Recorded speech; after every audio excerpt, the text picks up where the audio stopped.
জমিনটা তামাক হয়ে যাবে, তামাক। বলে জমিনটা তামাক হয়ে যাবে। বলে মাটির জমিনকে আল্লাহ তামা কেন বানাবে? কারণ বলে লোহার চাইতেও, ইস্পাতের চাইতেও, টিনের চাইতেও তামা তাড়াতাড়ি গরম হয়, আর এই গরমিও তা দীর্ঘস্থায়ী হয়, ঠিক কিনা? দীর্ঘস্থায়ী হয় তামা। এই জন্য আল্লাহ তাআলা ময়দানে মাশরের জমিনটা বলে লোহা দিয়ে বানাবে না, ইস্পাত দিয়ে বানাবে না। বলে ময়দানে মাশরে জমিনটা আল্লাহ তামা বানাবে, তামা। তার কারণ হলো তামার গরমিয়তা দীর্ঘক্ষণ থাকে। এই যে সূর্যটা দেখি, সূর্যটা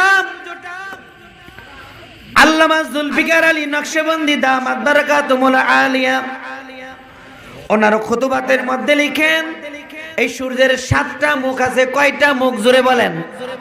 7টা মুখ আছে। 7টা মুখ উপর দিকে উল্টো দিকে ঘোরানো আছে। এই 7টার মধ্যে একটা মুখ জমিনের দিকে দেওয়া আছে। আধুনিক বিজ্ঞান বলে জমিন থেকে বলে সূর্যের দূরত্বটা হলো 9,30,00,000 মাইল দূরে। এত দূর থেকে সূর্যটা দুনিয়ার জমিনের মধ্যে আলো দেয়। পয়গম্বর হাদিস শরীফের মধ্যে বলেন, সূর্যটা যখন সকাল বেলা উদয় হয়, উদয়, আল্লাহ তাআলা 70,000 ফেরেশতাকে ডাক দিয়া বলে, ফেরেশতারা রে, এই যে সূর্যটা উদয় হইতেছে, এই সূর্যটা যে কিরণ দিবে, যে আলোটা দিবে, এই কিরণ, এই আলো আমার বান্দা আর বান্দিটা ওদের মাথায় যদি সরাসরি যায়, ওরা সহ্য করতে পারবে না। কারণ ওদের মাথার চান্দিটা আমি নরম করে বানাইছি। ও ফেরেশতারা রে, তোরা জান্নাত থেকে ঠান্ডা পানি নিয়ে যা।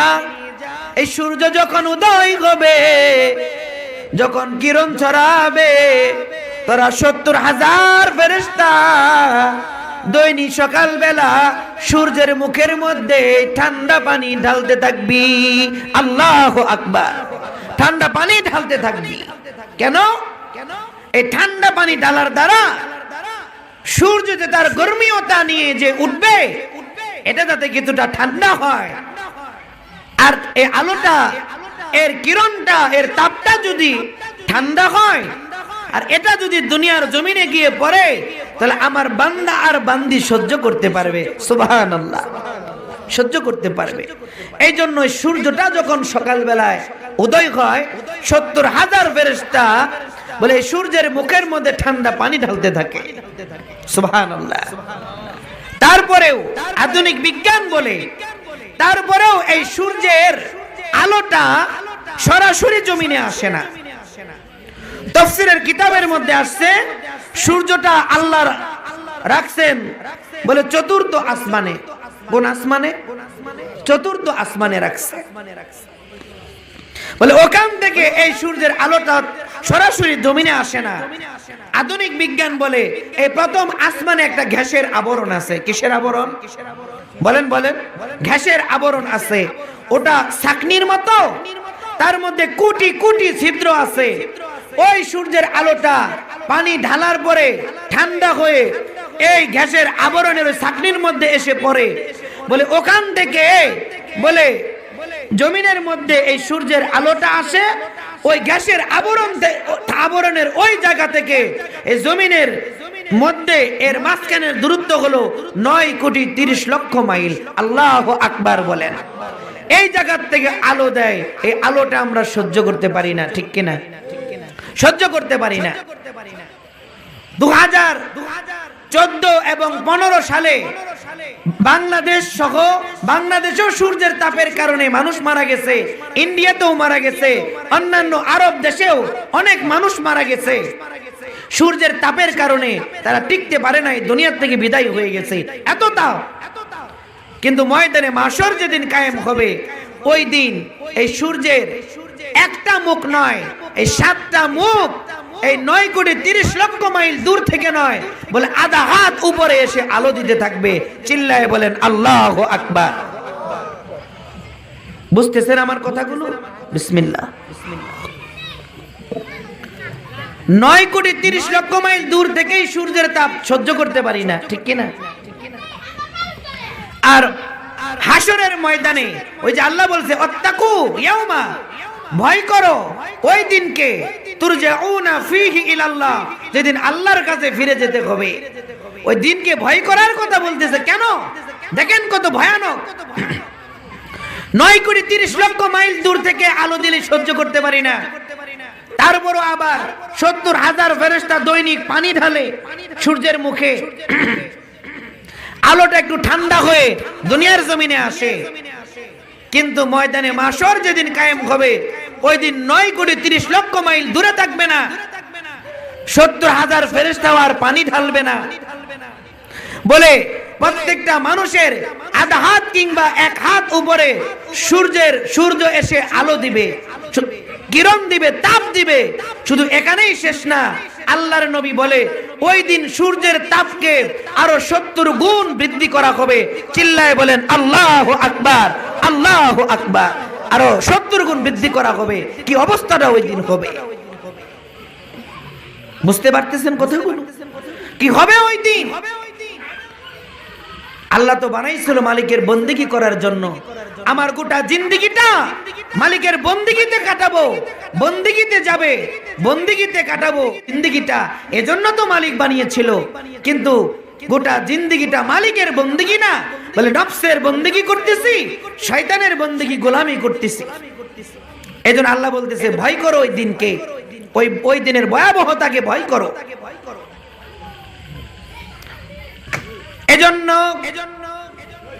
ওই দিন সূর্যটা 9,30,00,000 মাইল দূরে থাকবে না,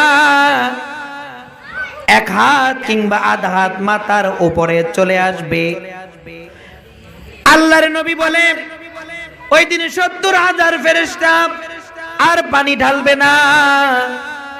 আল্লাহর নবী বলে আরো সূর্যের তাপকে 70 গুণ বৃদ্ধি করা হবে।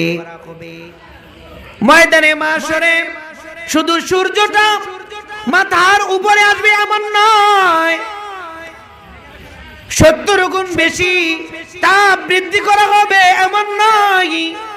ময়দানে মাশরে আল্লাহ তাআলা বাতাসকে নির্দেশ করবে, বাতাস রে ময়দানে মাশরে তুই প্রবাহিত হবি না, বাতাসটাকেও আল্লাহ বন্ধ কইরা দিবে।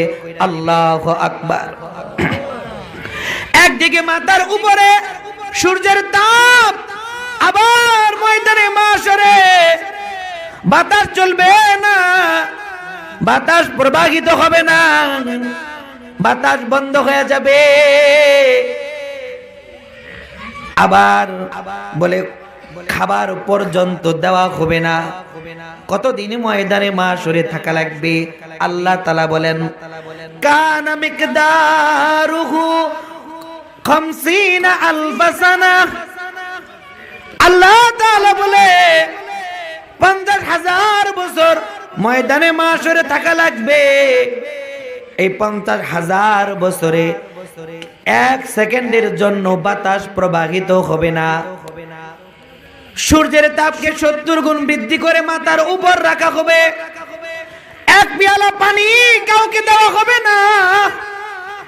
আল্লাহর নবী বলে পানির পিপাসায় যারা দুনিয়ার জমিনে আল্লাহর বন্দেগী করে নাই, নামাজের ধার ধারে নাই, নামাজের সাথে সম্পর্ক করে নাই, রোজার সাথে সম্পর্ক করে নাই, মাল ছিল হজ্জে বাইতুল্লাহ করে নাই, মাল ছিল বছর পূর্তিতে যাকাত দেয় নাই, নজরের হিফাজত করে নাই, জানাবে বিচার করেছে, বলে নাপাক প্রেম ভালোবাসায় নিজেকে নাপাক প্রেম ভালোবাসায় লিপ্ত করেছে, জিনা ব্যভিচার করেছে, মিথ্যা কথা বলেছে, চুগলখড়ি করেছে, সুদ আর ঘুষের সাথে সম্পর্ক স্থাপন করেছে, বলে বান্দার হক নষ্ট করেছে, আল্লাহর নাফরমানিতে জিন্দেগি কাটাইছে, বলে এ জাতীয় কাজ করে জিন্দেগিটা বলে শয়তানের অনুসরণে কাটাইছে। ময়দানে মাশরে বলে ওদেরকে পানি দেওয়া হবে না, পানির পিপাসায় জিহ্বাটা নাভির নিচে চলে আসবে। চিল্লায় বলেন নাউজুবিল্লাহ। এক তো মাথার উপরে সূর্য 70 গুণ বৃদ্ধি করা হবে, আবার 50,000 বছর দাঁড়ায় থাকা লাগবে। 50,000 বছরে 1 সেকেন্ডের জন্য বাতাস প্রবাহিত হবে না, এক পেয়ালা পানিও তাকে 1 ঢুক পানি দেওয়া হবে না, 1 লোকমা খাবার দেওয়া হবে না। এমন পরিস্থিতি হবে, এক তো সূর্যের তাপ, আবার ভিতরে আল্লাহর ভয়ে একটা জ্বলনি শুরু হবে। আল্লাহর নবী বলে এমন জ্বলনি শুরু হবে, বলে কলিজাটা জিহ্বা দিয়া বের হয়ে আসবে। চিল্লায় বলেন আল্লাহু আকবার।